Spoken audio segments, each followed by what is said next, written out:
नमस्कार दोस्तों, आइए करते हैं एक और बहुत ही बढ़िया क्वेश्चन। हमारा चैप्टर चल रहा है सिंगल या आउटपुट कॉस्टिंग, जिसका नाम है। इसका क्वेश्चन नंबर 8 करेंगे। बहुत ही डिफरेंट टाइप का ये क्वेश्चन है। परसेंटेजेस का इसके अंदर किस तरीके से इस्तेमाल होता है, ये देखने वाली बात है इस सवाल के अंदर। मैं आपको कॉस्ट शीट इतने अलग अलग तरीके की करा रहा हूँ कि पेपर में आपका क्वेश्चन आए तो इनमें से किसी न किसी का टाइप जरूर बनेगा। आइए देखते हैं क्वेश्चन।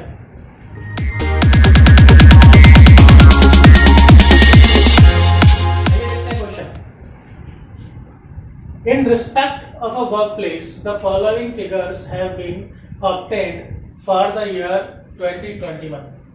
2021 के लिए हमें ये सारा डाटा दिया है। तो इसमें क्या क्या है जी? Material, direct wages, factory overheads, administration या administrative overheads, selling overheads, distribution charges, profit. ये सारा का सारा 2021 का है जी। ठीक है। A work order has been executed in 2015. एक काम का ऑर्डर मिला था 2015 में, उसको एग्जीक्यूट किया, उस पर काम किया, उसको किया। And expenses of material, material का खर्चा आया, वेजेस का खर्चा आया, कितना? 4,000 रुपए और 2,500 रुपए रिस्पेक्टिवली। तो मटेरियल का 4,000 रुपए और वेजेस का 2,500 रुपए। Assuming that in 2015, मतलब पुराने वाला टाइम, दो ही टाइम है, 2015 और 2021, पुराना और नया। तो पुराने वाले टाइम में तो rate of factory charges has increased by 20%। जो फैक्ट्री चार्जेस हैं 2015 में वो 20% बढ़ गए। डिस्ट्रीब्यूशन चार्जेस, जो डिस्ट्रीब्यूशन चार्जेस है वो डाउन, कम हो गया कितना? 10%। और जो सेलिंग का एक्सपेंसेस है और एडमिनिस्ट्रेशन का जो एक्सपेंसेस है वो भी बढ़ गया 12.5%, 12.5%। ठीक है जी, गॉन। तो ये एक कम हो गया, सिर्फ ये वाला कम हो गया, डिस्ट्रीब्यूशन वाला, बाकी जो है वो बढ़ गए। At what price should the product be sold so as to earn the same rate of profit on the selling price in 21। तो ये कह रहा है कि प्राइस क्या होना चाहिए, यानी कि इसमें सेलिंग प्राइस पूछ रहा है। सेलिंग प्राइस क्या हो कि 2015 में हमने जो ऑर्डर बनाया उसे हम 2021 में बेचें और 2021 के बराबर ही प्रॉफिट हो। ठीक है ना? ये रहा प्रॉफिट, जैसा होता है, जैसा प्रॉफिट 2021 में हो रहा था इस वाले को कैलकुलेट करने से, वैसे ही 2015 के ऑर्डर को अब अगर 2021 में बेचेंगे तो हमें कितना प्रॉफिट होगा, किस प्राइस पे बेचेंगे सेम प्रॉफिट हो। ठीक है। अच्छा, factory overheads are based on direct wages. अब जो फैक्ट्री ओवरहेड्स हैं तो उसका आधार है डायरेक्ट वेजेस, और बाकी जितने और दूसरे खर्चे हैं उन सबका आधार है फैक्ट्री कॉस्ट। तो ये भी अपने आप में जरूरी था जानना, इसके बगैर तो सवाल होता नहीं कि बेस क्या बनेगा। तो ये बहुत इंपॉर्टेंट क्वेश्चन है, बहुत ही डिफरेंट टाइप का क्वेश्चन है। आपके जो परसेंटेज रिलेटेड इश्यूज है वो काफी इससे क्लियर होंगे। आइए देखते हैं। तो ये कॉस्ट शीट है 2021 की, बहुत सिंपल कॉस्ट शीट है, यहाँ पर कुछ भी काम करने की जरूरत है नहीं। तो इसलिए मैं इसको फटाक से 2 मिनट के अंदर भी नहीं, 1 मिनट में बता देता हूँ। देखिए, सबसे पहले आ गया हमारा कॉस्ट ऑफ मटेरियल 3 लाख का, फिर हमारा ये डायरेक्ट वेजेस आ गए हमारे ये 2.5 लाख के, फिर उसके बाद इन दोनों को ऐड कर देंगे तो प्राइम कॉस्ट बन जाती है ना, 50 बार हम कर चुके हैं। फिर फैक्ट्री ओवरहेड्स, फैक्ट्री के खर्चे जोड़ देंगे, ये 1.5 लाख रुपए फैक्ट्री के खर्चे आ गए, उसको भी जोड़ दिया तो बन गई आपकी फैक्ट्री कॉस्ट, वहां पर देखिए। फिर उसके बाद हम ऐड करेंगे एडमिनिस्ट्रेटिव के खर्चे, सेलिंग के खर्चे, डिस्ट्रीब्यूशन के खर्चे, ये सब हम वहां पर ऐड कर देंगे। इससे ऐड करने से बन जाएगी टोटल कॉस्ट। और फिर हमको प्रॉफिट भी दिया है, वो प्रॉफिट ये रहा 2,10,000 का ये प्रॉफिट, और इसे भी जोड़ के हमारी बन गई सेल्स। अब मैं यहाँ पर ये भी देख लेता हूँ कि ये जो प्रॉफिट है वो टोटल कॉस्ट का कितना परसेंट है। तो जब मैं परसेंट करता हूँ, परसेंटेज करना आपको आना चाहिए। चलिए मैं आपको इसकी भी करके दिखा देता हूँ। जिसका हमें परसेंटेज निकालना होता है उसे हम ऊपर रखते हैं। तो 2,10,000 ऊपर आ गया, और जिसमें से निकालना होता है उसको हम नीचे रखते हैं, 10,50,000 नीचे आ गया और इंटू 100 होता है, तो ये परसेंटेज आपका आ जाएगा 20%। तो ये कॉस्ट शीट आपकी पूरी हो गई है। अब ये कॉस्ट शीट पूरी होने के बाद अब आता है परसेंटेज वाला मामला। अब हमें इस वर्क ऑर्डर के लिए अलग से एक और कॉस्ट शीट बनानी है। जैसे कि आपको दिख ही रहा है, statement of cost of work order, ये प्रॉपर पूरी कॉस्ट शीट थी। अब हम फिर से एक कॉस्ट शीट ही बनाएंगे, लेकिन वो इस पर्टिकुलर वर्क ऑर्डर के लिए होगी।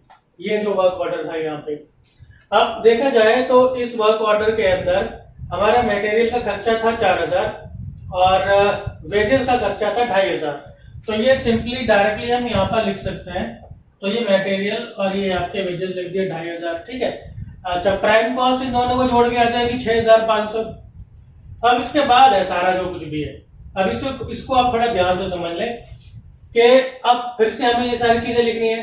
Factory admin selling distribution, factory admin selling distribution, ठीक है जी। अच्छा, एक बात और बता दूं, देखिए मैंने यहाँ पर कॉस्ट शीट पूरी प्रॉपर नहीं बनाई है। जैसे एडमिन को ऐड करने के बाद मैं कहता जी टोटल कॉस्ट है, ठीक है, फिर सेलिंग और डिस्ट्रीब्यूशन ऐड करने के बाद मैं बोलता कि कॉस्ट ऑफ गुड सोल्ड है। मैंने सिंपली उसको बस टोटल कॉस्ट ही कर दिया, क्योंकि यहाँ पर हमारा मेन पर्पस कॉस्ट शीट का वो वाला फॉर्मेट बताना नहीं था, हमारा ये वर्क ऑर्डर की कॉस्ट जो है वो कैलकुलेट करने का है और उसका सेलिंग प्राइस। तो ये इतना मैटर करता नहीं है कि आप पूरा का पूरा ब्रेकअप दिखाएं, ठीक है। तो अब जैसे हमें ना देखिए ये 4 चीजें हैं, फैक्ट्री एडमिन सेलिंग डिस्ट्रीब्यूशन, ये चारों हमें कैलकुलेट करनी होंगी और इनमें जो भी परसेंटेज चेंजेस आ रहे हैं उनके साथ कैलकुलेट करनी होंगी। अब बच्चे इसमें क्या गलती करेंगे, जैसे ये फैक्ट्री चार्जेस है और ये 20% बढ़ गया, तो बच्चे क्या करेंगे, ये जो फैक्ट्री ओवरहेड है ना 1.5 लाख, इसी का 20% बढ़ा देंगे, इसी में 30,000 रुपए वो बढ़ा देंगे, जो कि बिल्कुल ही गलत होगा। ये सिर्फ रेफरेंस के लिए है, 2021 का ये वाला जो डाटा दिया है, this is just for reference only. तो इसी में कैलकुलेशन बढ़ा के यहाँ इसमें ऐड वैड नहीं करना है, हमें सिर्फ ये देखना है यहाँ पर परसेंटेज कितना बनता है। तो ये वाली जो हमारी ये जो कॉस्ट शीट थी, यहां से हम सबके परसेंटेजेस निकाल लेंगे कि कौन किसका कितना परसेंट है, जिस तरह से उसने यहां पर बताया है। जैसे कि उसने बताया फैक्ट्री ओवरहेड्स जो है वो डायरेक्ट वेजेस पर डिपेंड करती है। तो यहां देख लेंगे फैक्ट्री ओवरहेड्स डायरेक्ट वेजेस का कितना परसेंट है, ठीक है ना। तो वो मैंने यहां पे किया है। देखिए फैक्ट्री चार्जेस का परसेंटेज निकालते हैं। तो इसके अंदर मैंने क्या किया, सबसे ऊपर तो आ गया हमारा फैक्ट्री ओवरहेड 1.5 लाख रुपए का, और नीचे आएगा वो जो बेस होगा, उसने बताया वेजेस को 2.5 लाख को, ये देखिए डायरेक्ट वेजेस है उसका आधार, तो इसलिए इसका परसेंटेज आया 60। और देखते हैं अब बाकी जितने भी है अदर्स, उन सबका जो बेस है वो है फैक्ट्री कॉस्ट, तो सबके नीचे अब फैक्ट्री कॉस्ट आएगा। अब जैसे एडमिन के लिए निकालते हैं, तो इसका 1,68,000 divided by factory cost, factory cost है 7 लाख, तो ये आ गया 24%। ऐसे ही सेलिंग का निकाल सकते हैं, 1,12,000 नीचे 7 लाख इंटू 100, ये आ गया 16%। और ऐसे डिस्ट्रीब्यूशन का भी ये परसेंटेज निकाला है। तो वो जो परसेंटेजेस आए हैं ना, अब उसमें करना है एड ऑन या उसके अंदर घटाना है।